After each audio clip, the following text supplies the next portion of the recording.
Good afternoon. It's great to see you all here. I would like to welcome you to a new semester full of exciting talks and lectures. As you can see, our lecture series on the United States and world affairs, the Cold War and beyond, is up and running again. And I'm very glad that all of you are here and that it has proven quite a popular series.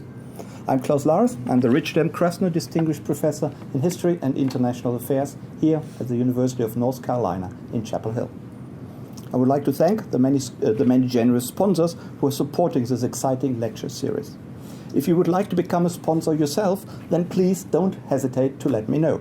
I can promise I won't turn you down. All our talks and lectures are available for free on our YouTube channel. Please subscribe to our channel and watch as many of the talks as you possibly can. They're all really good. They really are. At present, everyone seems to be looking toward Asia. President Obama has instigated an Asian pivot, and China's dramatic economic and political rise is much talked about. Japan has also recently embarked on new economic and perhaps military strategies. The United States itself is also becoming ever more interested in Southeast Asia and other parts of that region. Asia clearly is the flavor of the month. The Europeans feel neglected, and the Middle East could perhaps still do with a little bit more attention by the United States.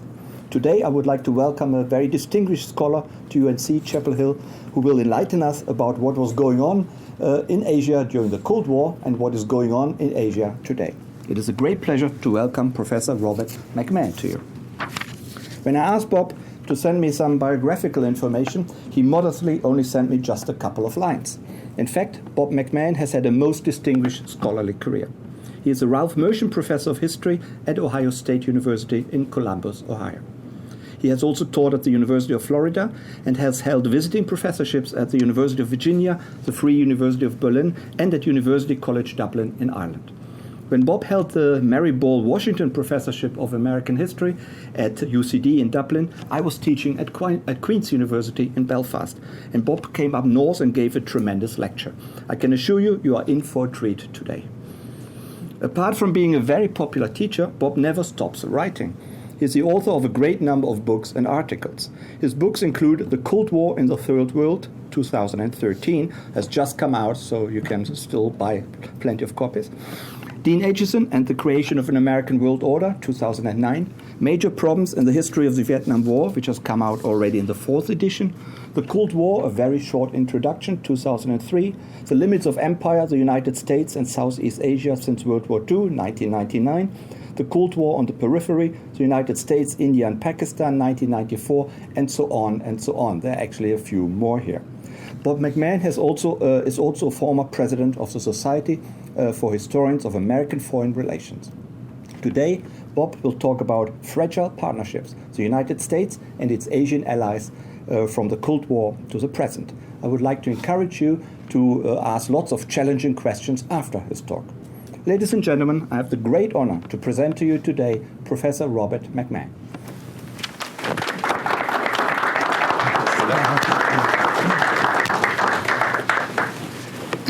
Thank you, Klaus, for that overly generous introduction. And it's great to be at the University of North Carolina. It's even a few degrees warmer than it's been in Columbus lately, where we've been suffering from some more sub-zero weather than I can ever remember, actually. My lecture today will explore the origins and the evolution of America's principal security alliances in Asia during the Cold War era. I'm going to focus on the 6 major bilateral security pacts negotiated by the United States, each somewhat briefly necessarily, given the time available to me. I want to focus on the pacts with Thailand, Pakistan, the Philippines, Japan, South Korea, and Taiwan. Those are the 6 major security relationships that the United States develops in Asia during the Cold War era.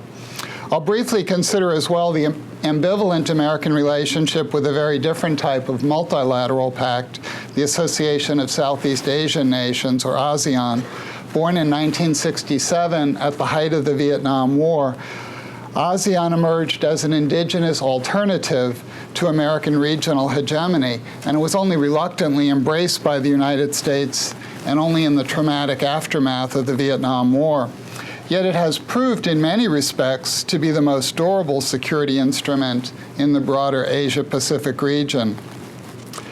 I'll discuss first the alliance formation process, emphasizing the reasons behind U.S. cultivation of and support for formal alliance relationships with Asian nations during the early Cold War period. There were organic connections between that alliance-building process and the broader pursuit of U.S. global interests. But it was often quite disparate security and political needs that led its Asian partners to accept alliance ties with Washington in the first place. Stresses and strains plagued each of these alliances. Those led in nearly all cases, Japan and South Korea providing the key exceptions, to their demise. So I will stress the conflicting interests and diverging threat perceptions, especially with regard to China, that exacerbated the inherent instability of most of these alliances from their inception. The Sino-American rapprochement of the early 1970s proved a seminal event for several of these partnerships, especially those with Taiwan, Thailand, and Japan.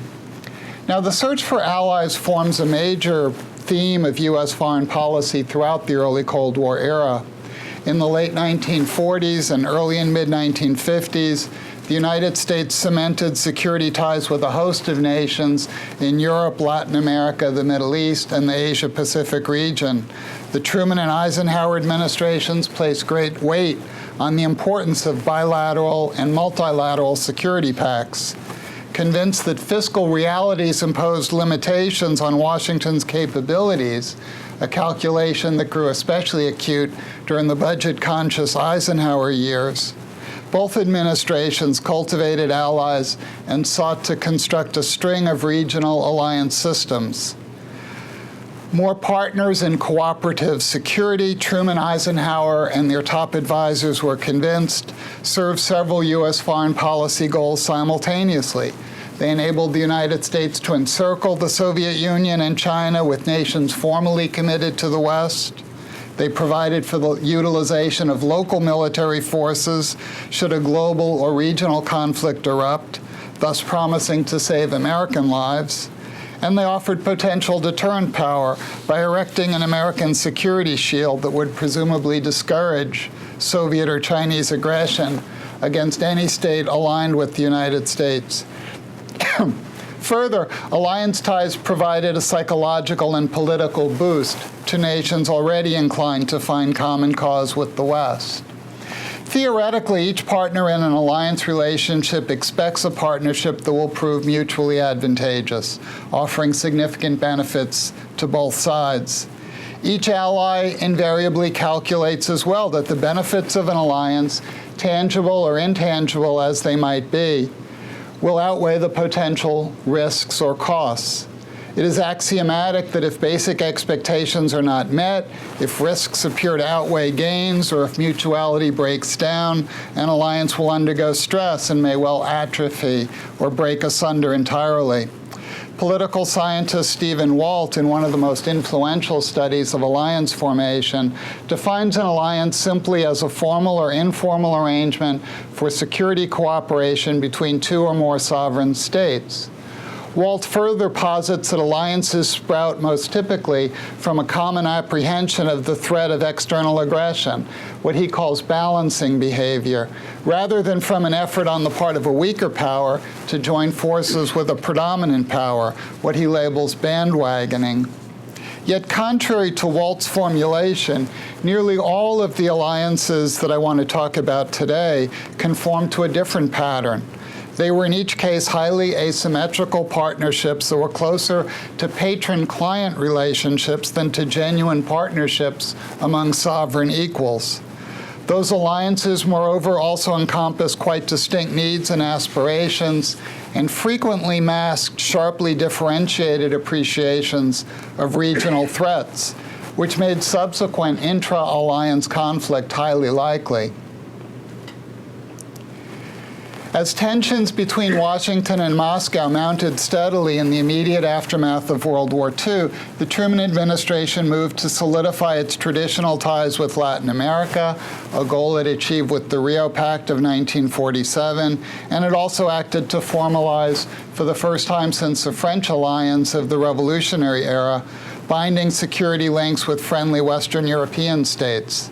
The formation of NATO in April 1949 clearly stands as a watershed event in the history of the Cold War.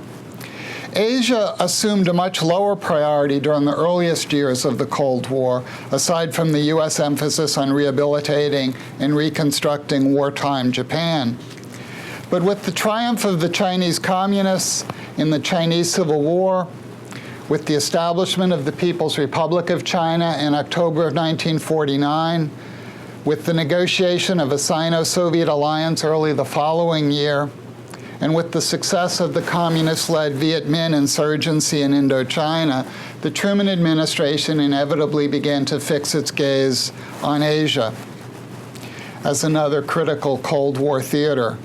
North Korea's invasion of South Korea in June of 1950 just deepened American apprehensions.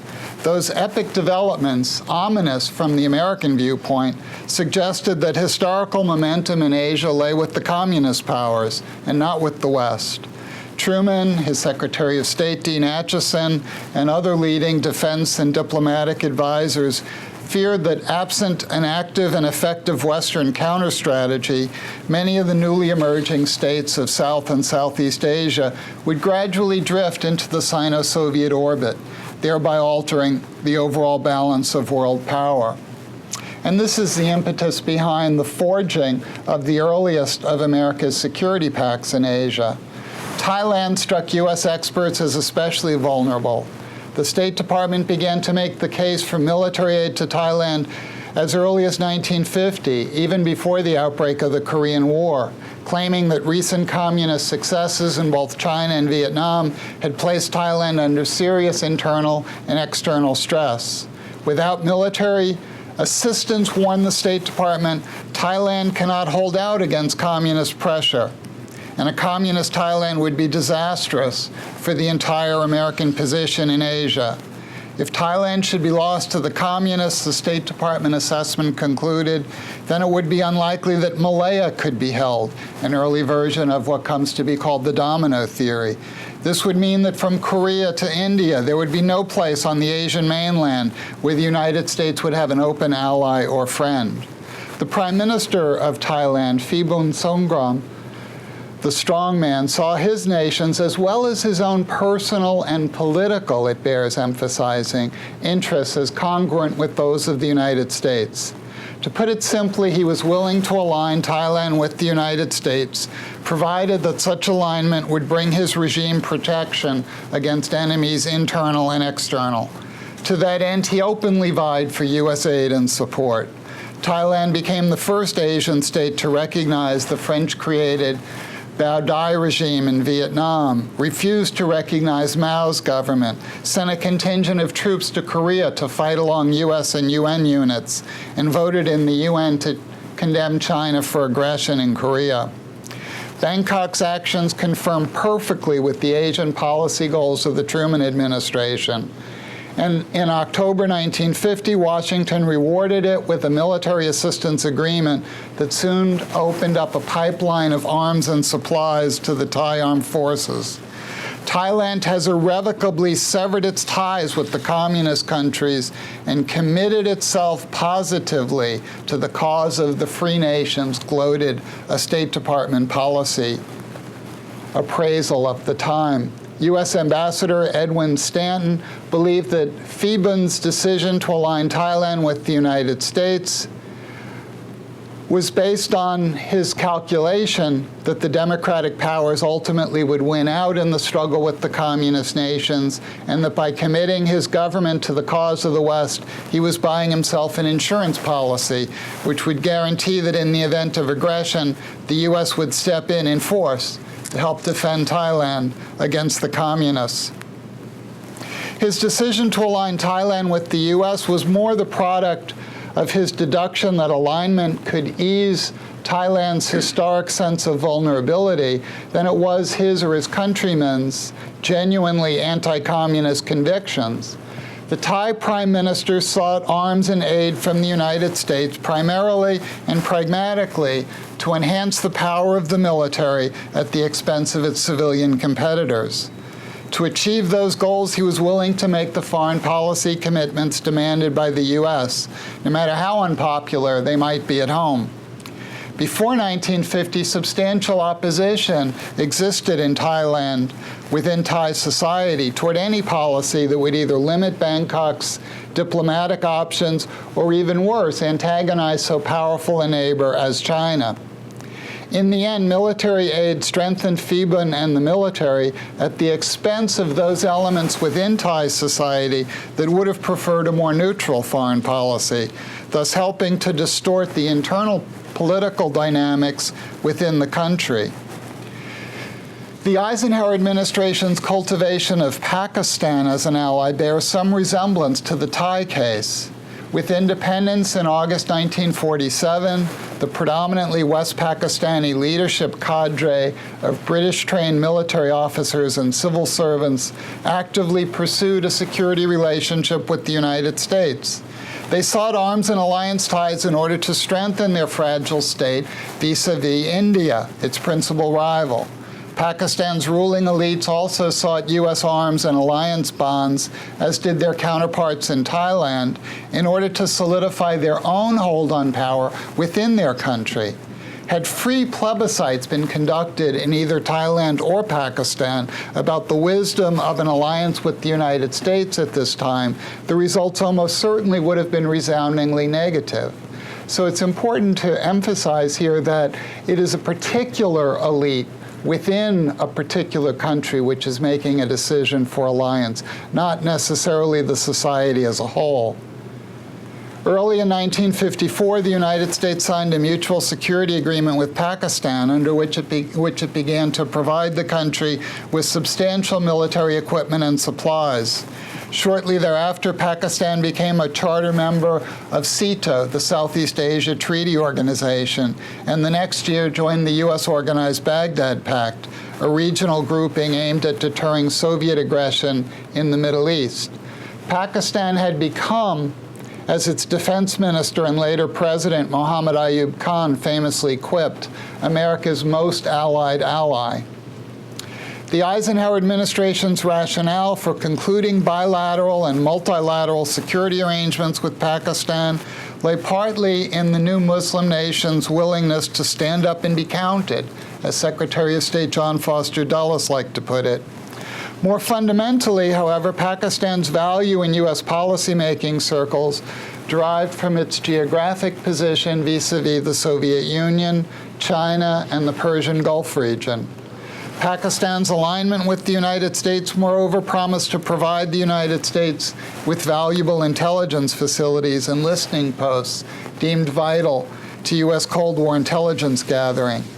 For their part, Pakistani leaders believed that they had enhanced their security vis-à-vis India, and of course Pakistan's leadership believed that they had enhanced their own hold on power vis-à-vis their domestic political rivals. In 1954, another alliance system emerges in Southeast Asia, which goes beyond the scope of what I'm going to talk about today, and that's SEATO, the Southeast Asian Treaty Organization, which includes, among Asian nations, Pakistan, the Philippines, and Thailand. But SEATO proves to be a very weak reed indeed for American security interests, and it tends to have less importance than the bilateral security arrangements that I'm going to concentrate on. Let me turn now to the northeastern part of Asia. The origins of the U.S. security relationship with Japan is in most respects quite straightforward and also represents a rather singular case. The Security Treaty of 1951 was negotiated alongside the peace treaty intended to bring the occupation regime to a close. Thus, the negotiations that brought the U.S.-Japanese alliance into being were decidedly not negotiations among equal sovereign states, but were instead a highly asymmetrical affair. Essentially, an occupying nation was dictating the terms of its disengagement from the land of a defeated enemy. The multilateral peace treaty forged by the United States and signed at a gala ceremony in San Francisco by most of the co-belligerents in the Pacific War, the Soviet bloc countries accepted, went hand in hand with this bilateral security arrangement between occupier and occupied that denied certain elemental aspects of sovereignty to Japan. The Truman administration considered those agreements essential to its overall Cold War strategy. They represented a great forward step toward what Acheson identified as perhaps the most important priority of all for the United States in the early Cold War years. In his words, the reincorporation of our former enemies, Germany and Japan, into defensive alliances with us. Although Prime Minister Yoshida Shigeru sought to achieve the most favorable terms possible for his country, the United States clearly held all the cards. The terms of the Japanese-American Security Pact were grossly inequitable. The agreement granted liberal base rights to the Americans and virtually complete control over the island of Okinawa, imposing significant limitations on Japanese sovereignty, much as the Japanese Constitution, crafted by the occupation regime, had established a strict curtailment on Japan's military capabilities. Obnoxious and humiliating from the outset in the eyes of Japanese nationalists, the security treaty triggered periodic popular eruptions of anti-American sentiment in Japan. Those eruptions led to serious bilateral tensions throughout the late 1950s and a full-blown crisis in 1960. During the spring and summer of 1960, the Pacific alliance between the U.S. and Japan nearly came apart at the seams. Violent opposition to the treaty moved from the Japanese Diet to the streets of Tokyo. Japan ultimately forced a reluctant United States to accept revisions in the terms of the still unequal treaty. Ironically, the initial preference of the Truman administration was not for an exclusively bilateral security pact with Japan, but instead for a multilateral security agreement covering a much wider swath of the Asia-Pacific region. This Pacific Pact initiative was thwarted, however, by the Philippines, Australia, and New Zealand, each of which remained wary of entering into an alliance with its recent enemy. Despite the persistent entreaties of U.S. negotiator John Foster Dulles, each of those states adamantly refused to accept Japan as an alliance partner.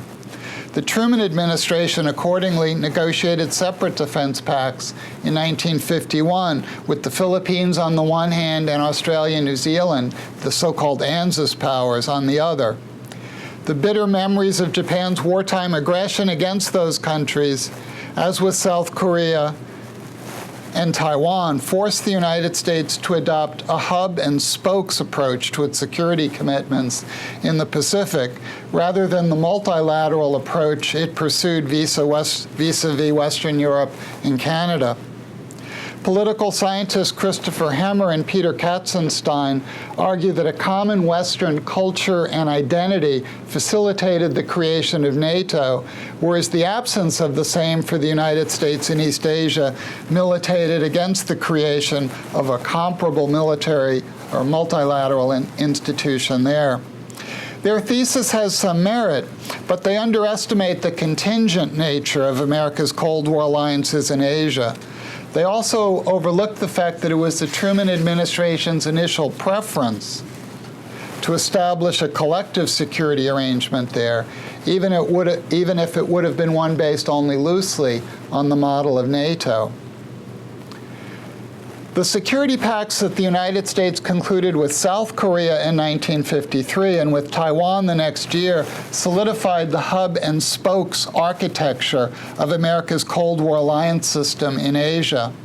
Both were born of exceptional circumstances, and taken together, these cases represent significant departures from the normative patterns that political scientists typically cite when theorizing about the rise and fall of alliances. In the first, a security pact between Washington and Seoul was negotiated during the final stages of a bloody civil and international conflict. With great reluctance, the Eisenhower administration acceded to an arrangement pressed aggressively by South Korean leader Syngman Rhee. A formal security commitment from Washington, Rhee made clear, was his minimum price for accepting the Korean War armistice that President Eisenhower desperately sought. The weaker party's leverage derived from the stronger party's unwillingness to risk an open rupture with the nation it had spent 3 years, billions of dollars, and tens of thousands of lives trying to preserve. The American chief executive privately decried Rhee's efforts as blackmail, while the Army Chief of Staff, General J. Lawton Collins, feared that the Defense Pact option would amount to an open admission on our part that Rhee has the whip hand. In truth, he did, and the Americans knew it. Eisenhower soon capitulated. Rhee received the commitment he demanded, and in return, the South Korean strongman agreed not to disrupt the pending armistice. In the Taiwan case, the Eisenhower administration acquiesced, again with considerable reluctance and distaste, to the pleas of another diplomatically adroit Asian autocrat. Shortly after the conclusion of the U.S.-South Korean agreement, Generalissimo Chiang Kai-shek began agitating for a security pact that would commit the United States to the defense of his regime, the self-proclaimed Republic of China. In December 1953, his foreign minister complained that if the United States could afford to conclude a pact with Korea, she could equally well, if not better, afford to conclude one with Free China along similar lines. The Taiwanese request was hardly comparable to the Korean precedent, however. The People's Republic of China on the mainland viewed Taiwan as a breakaway province. Military clashes periodically erupted between the forces of Beijing and Taipei, moreover, especially in the nationalist occupied islands situated in the Taiwan Strait.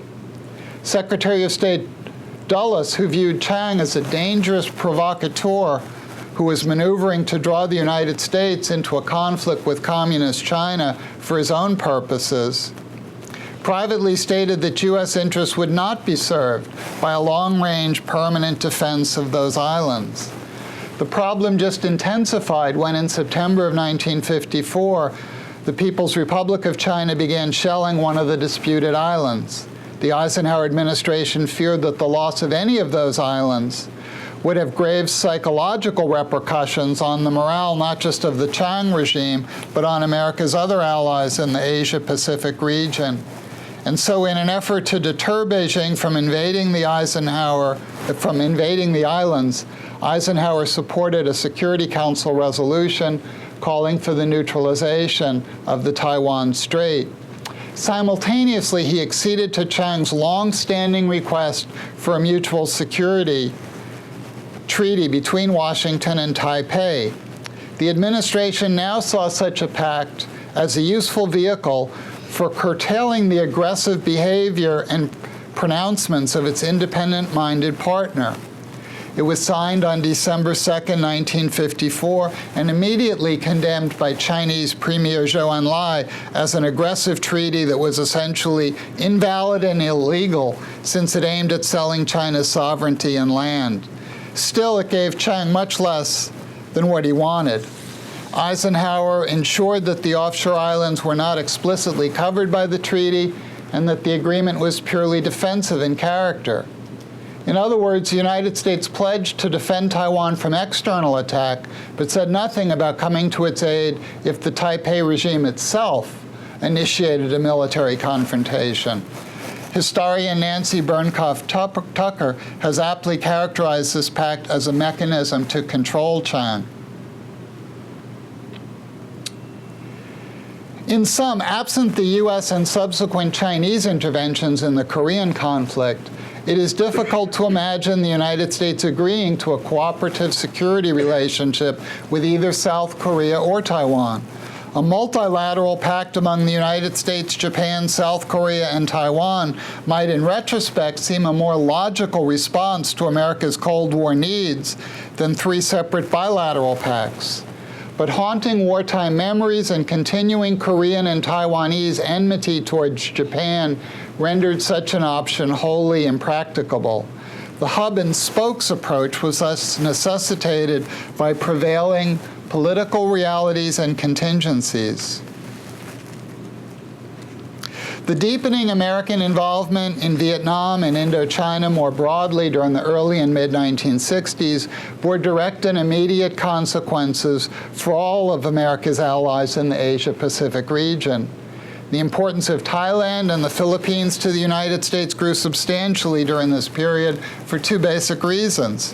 First, each country provided the United States with vital military facilities whose value increased in direct proportion to the intensification of the U.S. combat role in the region. Second, President Lyndon Johnson considered it politically imperative to demonstrate that strong Allied support existed for America's Vietnam commitments, especially among member states of the Southeast Asia Treaty Organization. To that end, LBJ pressured the governments in Manila and Bangkok to contribute not only unqualified public support for U.S. actions in Vietnam, but also token numbers of troops to what he invariably depicted as a collective struggle against external aggression. For their part, Thai and Filipino leaders learned quickly that America's need for military installations and diplomatic backing brought a commensurate gain in their bargaining leverage. U.S. escalation in Vietnam thus led to a reversal in the traditional relationship between patron and client. The Johnson administration wound up needing Thailand and the Philippines every bit as much as those countries needed the United States, a state of affairs that political authorities in those countries did everything within their power to capitalize upon. Outside of Indochina, no Southeast Asian countries became as deeply enmeshed in the Vietnam conflict as Thailand and the Philippines. They were essential props of the American war effort, providing the United States with critical air, naval, and logistics bases, unswerving political support, and token contingents of troops. The Indochina conflict also brought both nations enhanced stature and influence, increased aid dollars, and a boom in GI-related businesses. Throughout the course of the war, Thailand served as a crucial forward base for U.S. military and intelligence operations across Indochina. Thailand made its air bases available for U.S. bombing missions against North Vietnamese and Pathet Lao targets within technically neutral Laos beginning in the early 1960s. And without Thai support, the United States simply could not have carried on its covert war in Laos. In addition, the regime in Bangkok actively aided the U.S. bombing of North Vietnam. Nearly half of all U.S. bombing missions flown over North Vietnam from the initial sorties of February 1965 through the end of the Johnson presidency took off from airfields in Thailand, earning Bangkok regular denunciations from Hanoi and Beijing for being an American stooge. Filipino-American cooperation during the war proved equally crucial.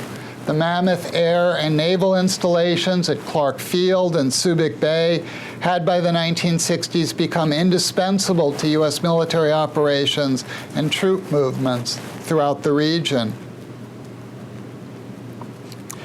Its allies outside the Southeast Asian region also contributed in crucial ways to the U.S.-directed military campaign against North Vietnam and the Viet Cong.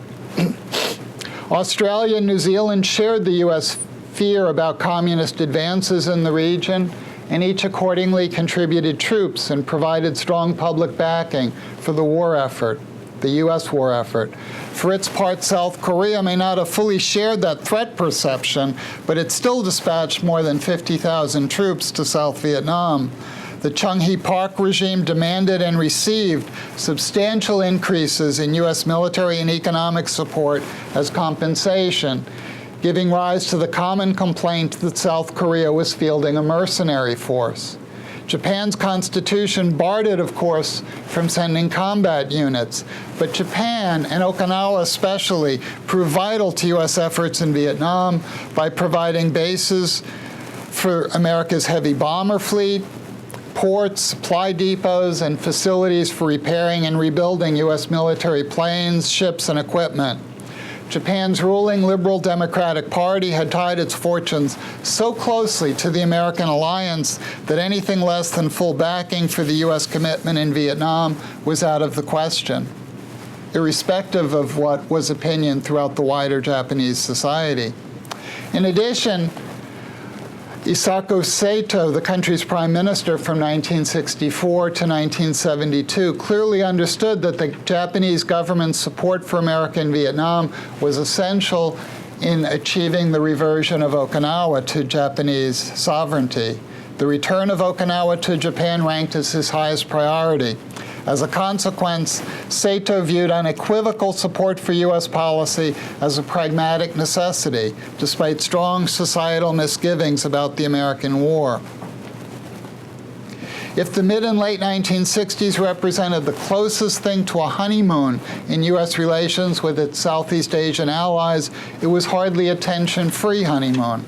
Thailand and the Philippines, though supportive of U.S. policies in Vietnam, also harbored resentment at the arrogance and self-interestedness of their superpower patron.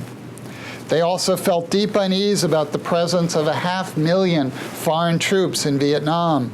Nationalism remained a potent force in an area just emerging from centuries of colonial oppression, and regionalism, the search for Asian solutions to Asian problems, remained a powerful dream.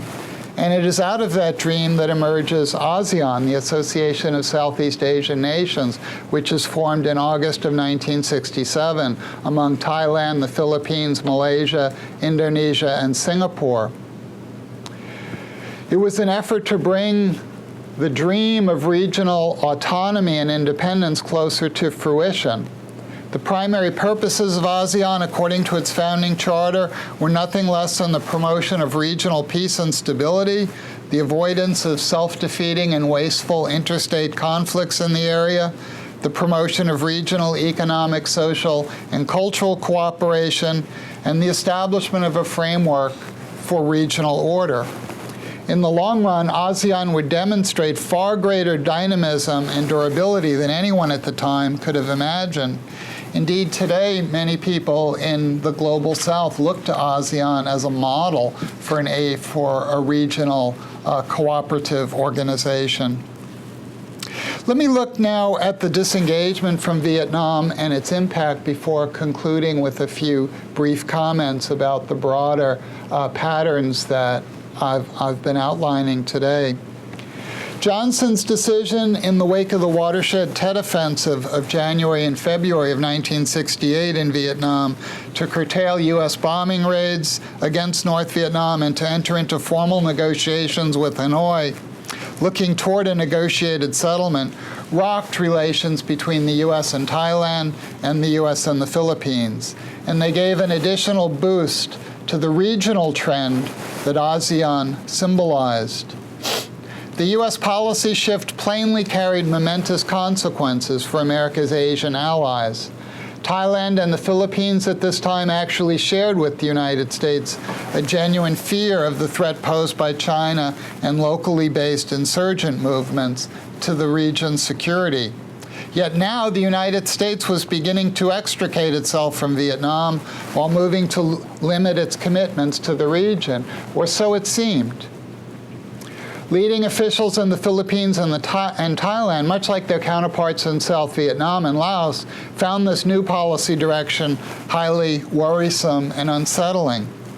Presented to them as a fait accompli, Johnson's announcement of a partial bombing halt and a call for negotiated settlement with Hanoi seemed to presage American withdrawal from the region and abandonment of its friends. Philippine President Ferdinand Marcos expressed concern publicly that the United States looked like it was beginning to pull out of Asia. If that occurred, he warned solemnly, Manila might need to reach an accommodation with Beijing.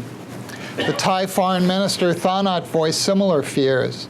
With the U.S. bombing halt and the opening to Hanoi, the Thais, he said, suddenly found themselves in much greater danger. They needed, consequently, to bring pressure on Washington to prevent it from compromising with the communists in any way that would be tantamount to capitulation. And so you see America's allies that benefited so greatly from America's involvement in the Vietnam War had a deep ambivalence about American commitment in the region, and an even deeper ambivalence about the American willingness to begin extrication from Southeast Asia in the late 1960s. The Thais believed that they could no longer depend on the United States and that the United States might withdraw from Southeast Asia. U.S. analysts realized that some Thai civilian and military officers were now beginning to consider détente with China as a hedge against a future American withdrawal from the region. Ironically, it was Pakistan's rapprochement with China in the aftermath of the Sino-Indian War of 1962 that led inexorably to the dissolution of the Pakistani-American alliance. When President John F. Kennedy rushed military aid to India following the outbreak of Chinese-Indian clashes along their Himalayan border in October of 1962, Pakistan countered with a classic balancing move, seeking a closer relationship with China, the enemy of its principal enemy. The cross purposes that had existed since the inception of the Pakistani-American alliance soon became much more difficult to ignore. Johnson tried pressuring the Pakistanis to curtail their burgeoning ties to China, basing his appeal on the need for cooperative security efforts against the socialist camp. After all, wasn't that what the American-Pakistani alliance was all about? Well, it was from the American perspective, but it never was from the Pakistani perspective. And so those words tended to fall on deaf ears in Pakistan. President Mohammad Ayub Khan and his chief advisors calculated that the thaw in Indo-American relations translated into a weakening of the security umbrella that they thought the alliance with Washington had afforded them. Moreover, Ayub and other leading Pakistani civilian and military officials simply did not share the American view about the threat posed by China. The views of the two allies diverged so sharply that with the outbreak of war between India and Pakistan in 1965, the Pakistani-American alliance became moribund. When the United States, under President Richard Nixon, shifted course and itself pursued a rapprochement with China, the impact on America's remaining Asian allies was profound. The Japanese, of course, still refer to the American move as one of the Nixon shocks. The Thais, for their part, were equally shocked by a dramatic about-face on the part of the Americans for which they had received no advance notice. In August 1971, a Thai political cartoon acidly captured prevailing elite and popular feelings by portraying Nixon dropping a bomb on his Southeast Asian allies from a high-flying jet bound for China. In the Philippines, President Marcos announced in January 1971 that he intended to open trade and diplomatic relations with the Soviet Union, China, and other Soviet bloc countries, and to review, as he put it, U.S.-Philippine ties. His foreign minister, Carlos Romulo, said that with the rollback of the American presence in Asia, the Philippines needs to achieve a more balanced set of alignments. No longer, he said, could Manila afford to place all of our eggs in one basket. The American disengagement from Indochina and the Sino-American opening in combination tore asunder the Thai-American alliance while placing severe strains on the Philippine-American alliance. Taiwan was, of course, hit the hardest. Washington severed its former ties to Taipei, which was Beijing's price for rapprochement with Washington. By the early 1970s, only Japan and South Korea remained resolute U.S. allies, and that remains the case to this day. You may want to add Australia to the list if you're thinking of the Asia-Pacific region and not just Asia. Each of those other allies had been rocked by Nixon's new China policy and the realignment of great power relations in the Asia-Pacific region that it portended. And of course, the Korean and Japanese relations were much rocked by Nixon's opening to China as well, but that's a topic for another day. Are there any historical lessons here? Let me try and sum up what I see as the big picture of the comments that I've been making throughout this afternoon. If any broad historical lesson can be drawn from these highly divergent alliance cases, it may be of the inherent perils in constructing partnerships among nation-states of dramatically asymmetrical power and diverging interests. American Cold War alliances in Asia bore more resemblance to classic patron-client relationships than to the partnerships among sovereign states with common security concerns that are depicted as normative in much of the international relations literature on alliance systems. In each case that I have examined here, that of Pakistan, the Philippines, Thailand, Japan, South Korea, and Taiwan, the United States entered into partnerships with much weaker nations whose interests and threat perceptions in key respects differed from those of their superpower partners. It bears re-emphasizing that it was several of these weaker powers that sought the alliance relationships in the first place, not the United States that sought the alliance relationship. In the case of Japan, America's alliance partner could not even be described as a truly free agent at the time that it agreed to forge an alliance. Sometimes, of course, the weaker power exerted leverage over the superpower it aligned with. Without question, the weaker power always exercised some degree of agency in negotiating or renegotiating the terms of the partnership. Yet with the key exception of Japan and South Korea, and you might want to add Australia to that list, America's Cold War alliances in the Asia-Pacific region dissolved as a result of shifting geopolitical calculations on one or the other side, unfulfilled expectations, and divergent needs. The exceptional cases, Japan and South Korea, were Cold War alliances that had been created for the express purpose of countering a perceived communist threat, but managed to undergo a metamorphosis during the post-Cold War decades, going up to our own time. They survived only because the respective partners managed to establish a new raison d'etre, much as the United States and its fellow NATO members did in Europe during the 1990s and after. For Japan and for South Korea, a still menacing North Korea combined with the potential threat posed by a fast-rising China made continued alliance ties with the United States seem advantageous and comforting.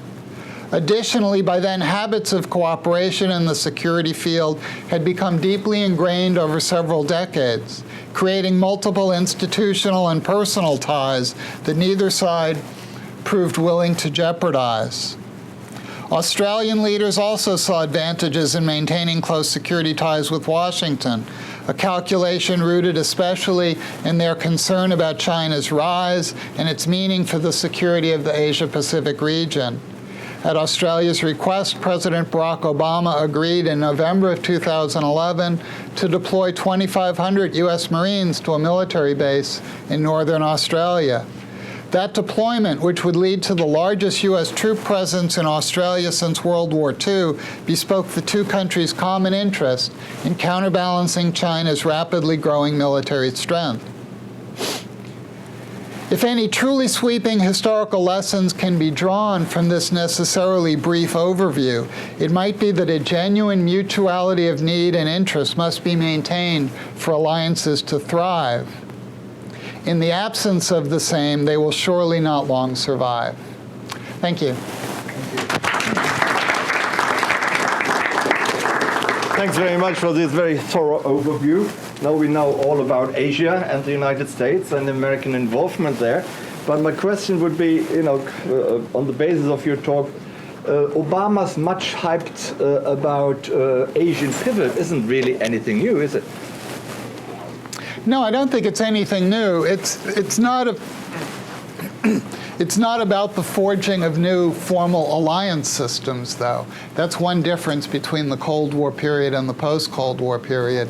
In the Asia-Pacific region, you've got 2 surviving alliances, 3 if you include Australia, in Japan, South Korea, and Japan, South Korea, and Australia. But the United States wants to maintain a close relationship with Southeast Asia through ASEAN, in cooperation with ASEAN, in cooperation even with former enemies like Vietnam. It wants to forge a new opening toward Burma. There's a lot of different dynamics that play out during this period. And my remarks were really shaped by an interest in the formation of alliances, something about which there is a very interesting international relations literature. Why do alliances form? Why are they created? And there are really some very particular, very exceptional, very contingent circumstances that lead to the specific alliances that America forged during the early Cold War period. And some of those circumstances made it very difficult to maintain those alliances over a long period of time. Was the difference cultural, as some would say? Well, NATO has survived, but multilateral relationships in Asia haven't, and many bilateral relationships have atrophied. I don't think culture is the key variable, but it has undoubtedly something to do with it. Okay, thanks very much. Can I open it to questions from the audience? Mike, please. Can you take that microphone? Sure. I was struck by the contrast that you drew between the bilateral alliances in East Asia and the multilateral nature of NATO, which raises, in my mind, a counterfactual question. Do you think that the dynamics of Cold War politics and alliance politics in East Asia would have been all that different had those alliances in East Asia been multilateral on the model of NATO as opposed to strictly bilateral? Well, that's a great question.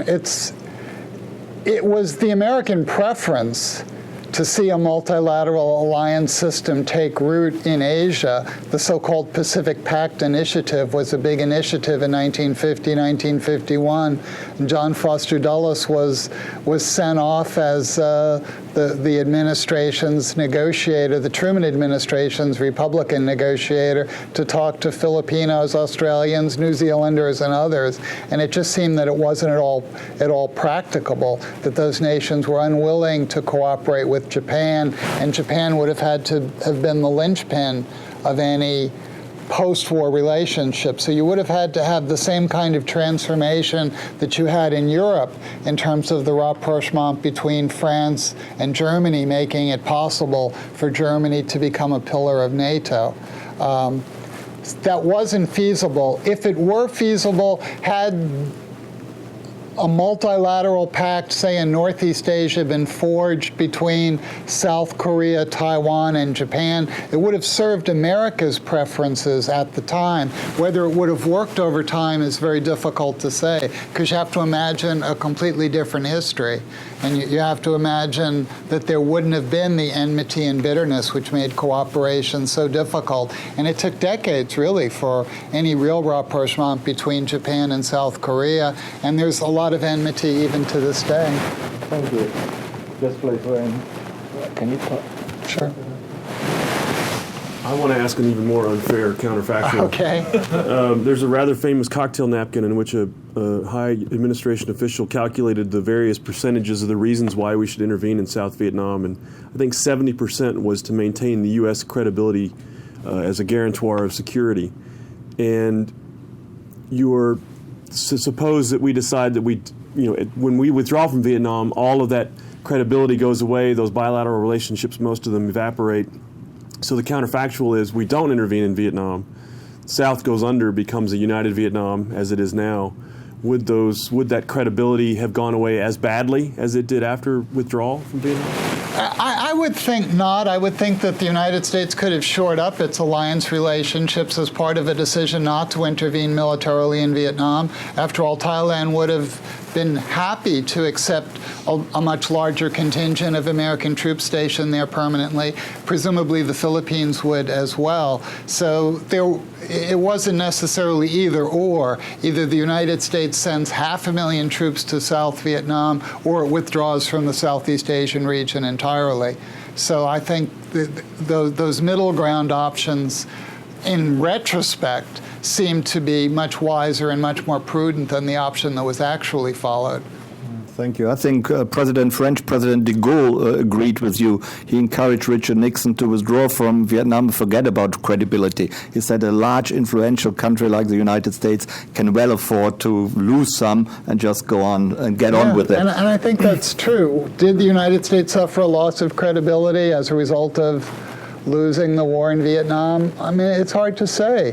When I ask my students today what the outcome was in Vietnam, some of them are hard-pressed to even say that the United States lost. And so at least within American society and culture, if my students are representative, it isn't even commonly understood that the United States did lose in Vietnam. So yeah, I don't think it was a terrible blow to American security. For a time it was in countries like Singapore, that had expected a stronger American presence. There were obviously some downsides to the way in which the United States pulled out of South Vietnam, but nothing that was harmful over a long period of time to American interests in that region. Thank you, Lloyd. I'd like to get your perspective on how American policies in this post-war period might be compared to a recurring historical tendency of great powers or important powers after they win a victory to create what you called asymmetrical alliances that are perceived by people in those societies as actually a kind of imperial intervention. And I was thinking about, this is really the broad picture. It takes us far from the Cold War. But after the Athenians won the wars against the Persians, yes, it's important to put it in a broad perspective. They created these alliances, the Delian League, and this led finally to resistance and the Peloponnesian War, and the whole system was undermined. And the same thing a little closer to home after the French Revolution and the Napoleonic Wars, and Napoleon created bilateral alliances with various German states and so forth. It all collapsed. It lost credibility.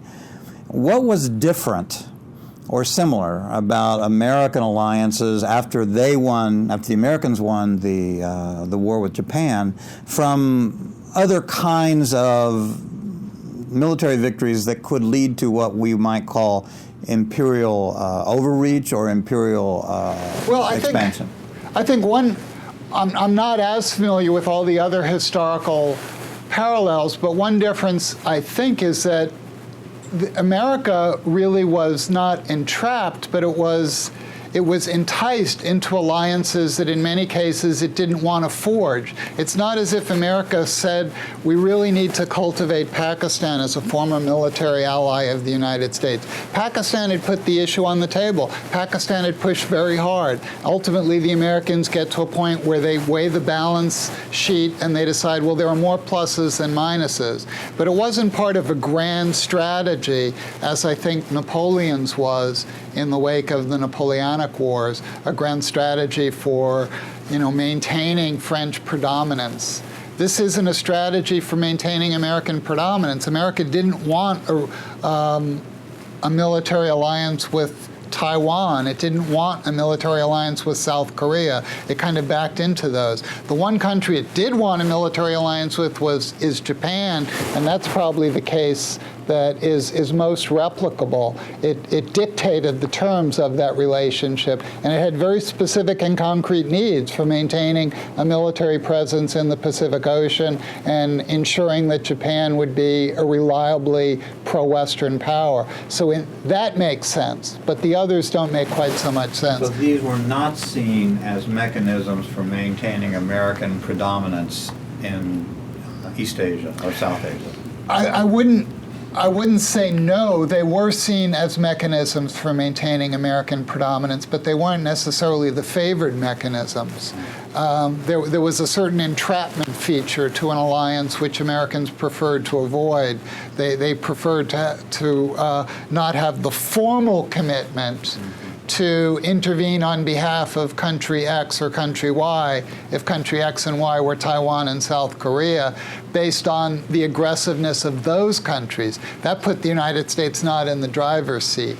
And Americans were wary of the tail wagging the dog, as often happened. And I think that is a broad and deep historical pattern, a fear of a great power getting enmeshed into an affair in which its vital interests aren't at stake. And also, I think you talked about credibility, and you talked about credibility. That seems to me to be a pattern across time and space with great powers, concern with image, prestige, credibility. Thank you. Yes, please.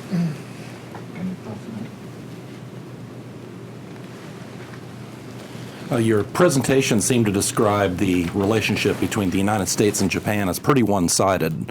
Whatever the United States wanted, Japan had to go along with. The United States held all the cards. By the 1980s, Japan was becoming a pretty significant economic powerhouse, being competitive with the United States, in particular in the auto industry and later electronics. I'm just wondering, did that economic ascendancy by that time, did that change the dynamic at all? Oh, yeah, I think the dynamic was changed as early as 1960 when the Japanese forced a renegotiation of the terms of the alliance. It was changed again after the reversion of Okinawa to Japan in the early 1970s, and again in the 1980s, of course, with the emergence of Japan as an economic power. And I think one of the reasons why Japan stands as the exception to many of the other cases that I've described today is that the Japanese and the Americans were able successfully to renegotiate the terms of their partnership over time. And so there was a sufficient interest on both sides in maintaining the nature of this alliance. And so it survives very much to this day. And of course, with the rise of China and the uncertainties caused by North Korean behavior, it makes sense for Japan and the United States to strengthen their ties. What about the remilitarization of Japan? Do you think that is a likelihood that will happen in the near future? I don't think it's a likelihood, it's a possibility, but it strikes me that it's still a minority faction within Japan that would prefer remilitarization.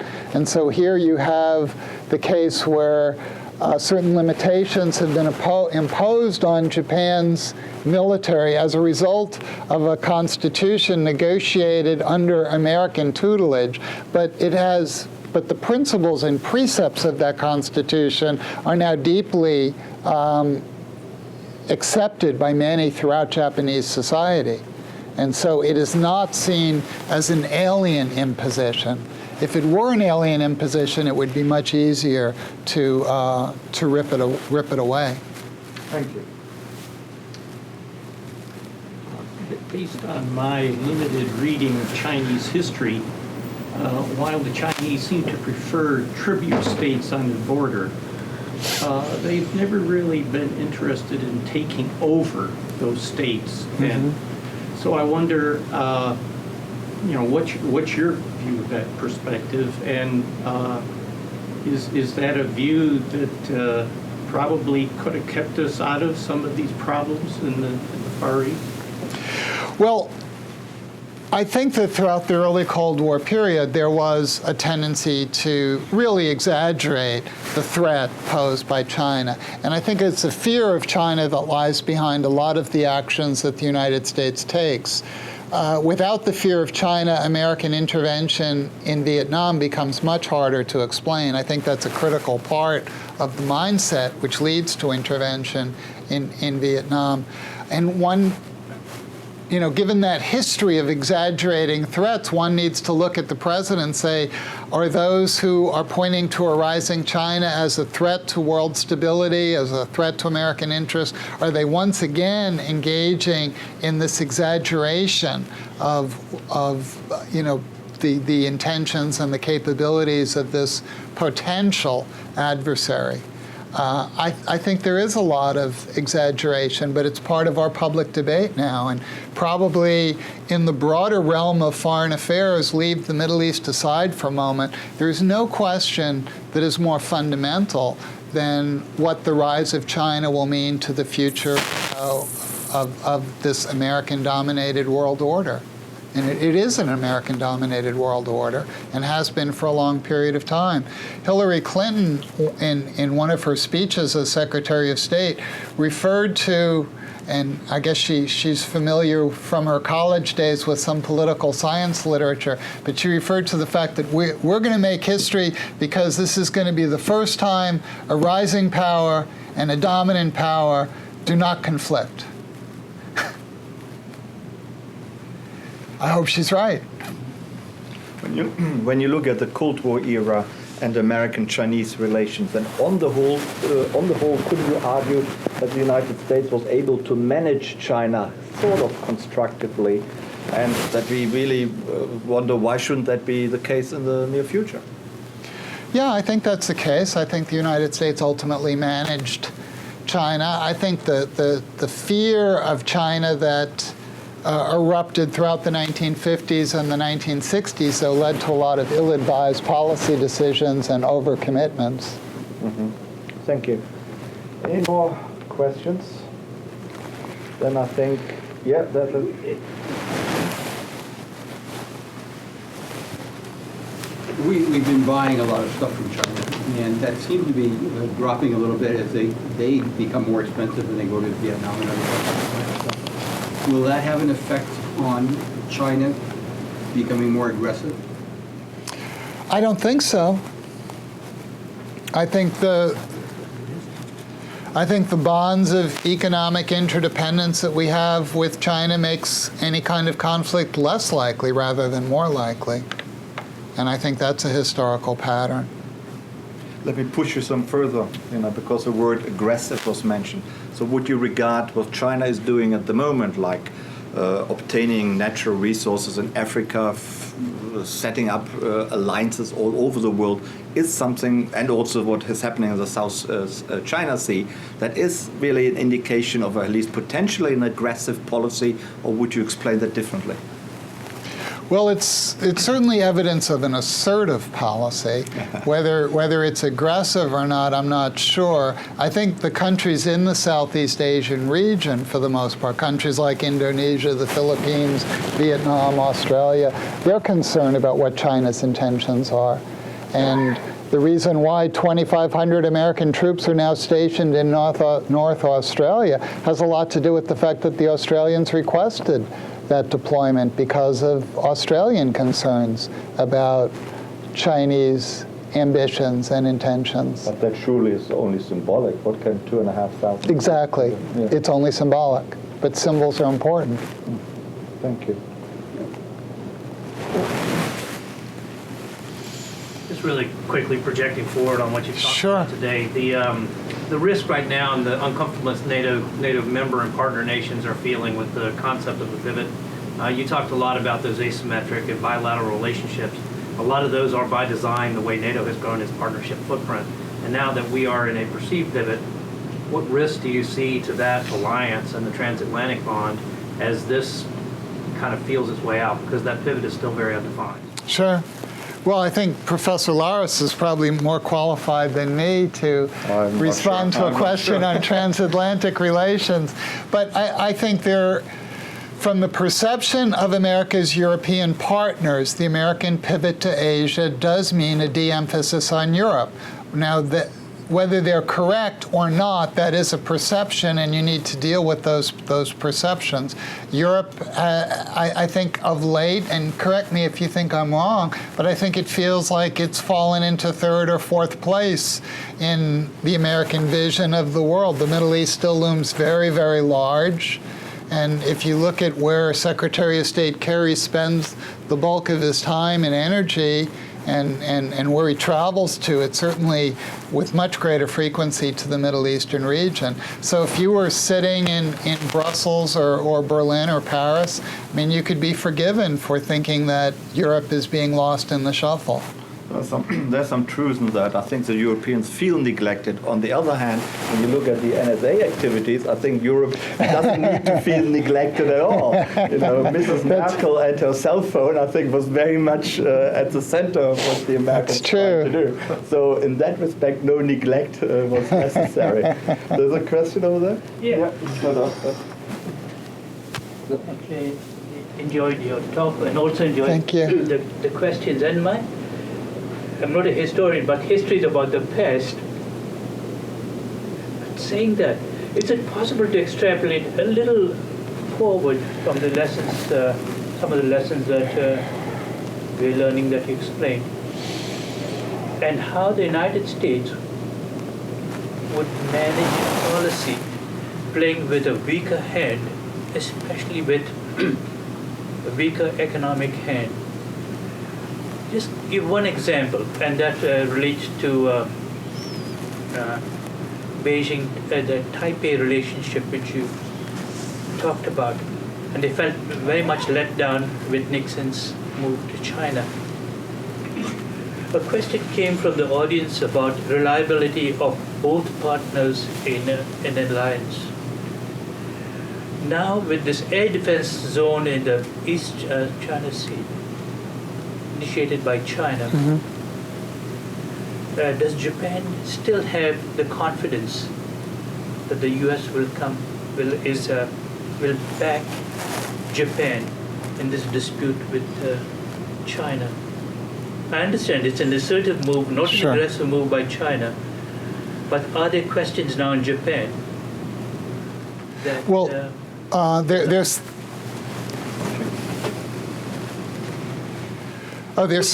play of Taipei nation. I think there certainly are questions in Japan. If you ask, is this a matter of debate in Japanese policy circles? Absolutely, because so much depends on the United States.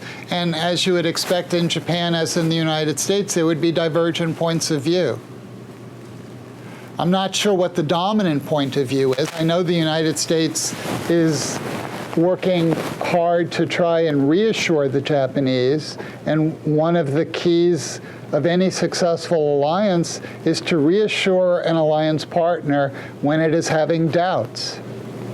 So it would be good advice to Japan to not be too militant, not to visit the shrine, keep it on a, keep cool rather than displaying any militancy at this moment, but they're not sure of the battle. Right. Well, I think that's what more prudent folks would have to say, but then you have to deal with the domestic political dynamics within Japan as well. And if visits to the Yasukuni Shrine are seen as shoring up an important political base, it's going to be hard to prevent politicians from doing that, because they're going to be looking at their own home needs rather than the broader international relations picture. Yeah, in your mind, what is the relative importance now of military power versus economic power in the near future as far as alliance and allies? Which is any one that is descend or ascending right now? Well, I don't know how to answer that. Certainly the American-Japanese alliance is very asymmetrical in the sense that the United States has the bulk of the military power, and the United States is providing essentially a nuclear umbrella and defense protection to Japan. That's part of the bargain. It's been an acceptable bargain for decades and decades. And one can imagine a crisis in which it would no longer be an acceptable bargain, in which the Japanese would feel that they could no longer trust the United States, and therefore they would have to take action on their own, more assertive action, to be able to defend their interests. And that's a classic case that I think comes up in many alliance systems. Is the threat perception that both sides have equal? Do they look at it the same way? That was a problem with the United States and Pakistan. The United States thought Pakistan had signed on to an anti-communist alliance system. Pakistan thought it had made a trade to the United States, given the United States something it wanted, and in return it was going to get arms supplies and help against India, which was not the equation that the United States had counted on. And those interests, those perspectives were so divergent that the alliance couldn't survive. Or to bring it up to the present, look at Pakistan today. You know, there's a kind of an alliance relationship between the United States and Pakistan, but Pakistan is also hedging its bets and would be willing, evidently, to cooperate with the Taliban, were the Taliban to come back to power in Pakistan, which is America's principal enemy. How can you have it both ways? Thank you. That's the art of diplomacy, I the guess. world is messy. I would just want to say or want to mention that students are actually not precluded from asking questions. So, you know, feel encouraged. Well, I think there is a question, indeed. I was just going to see what you thought about the United States nuclear power and the type, you know, that you said that they provided an umbrella for Japan. Yeah. Does that de-emphasize Japan's need to remilitarize? And also, and more of a broad perspective, does that reduce the United States' need for ground troops, you know, possessing that nuclear power? Well, I would say yes. Certainly, the traditional bargain between the United States and Japan is that Japan will not become a nuclear power. Japan will not cross the nuclear threshold, but in return, the United States will agree to assure Japanese security with the use of its nuclear weapons if necessary. The alternative would be proliferation. Does Japan have the technological and scientific capability of becoming a nuclear power? Absolutely. There's no question. The United States has traditionally believed that it did not serve America's interest or Japan's interest to have Japan go nuclear. And so that's been one of the bonds that have held the two nations together. As far as the relative importance of nuclear and ground troops, it's hard for me to imagine a scenario in which America would actually use nuclear weapons. So in order to project force in today's world, conventional force is still crucial. Nuclear weapons can provide defense, but not much more. Thank you very much. Thank you very much for enlightening us about Asia and the United States today. Thank you, Klaus.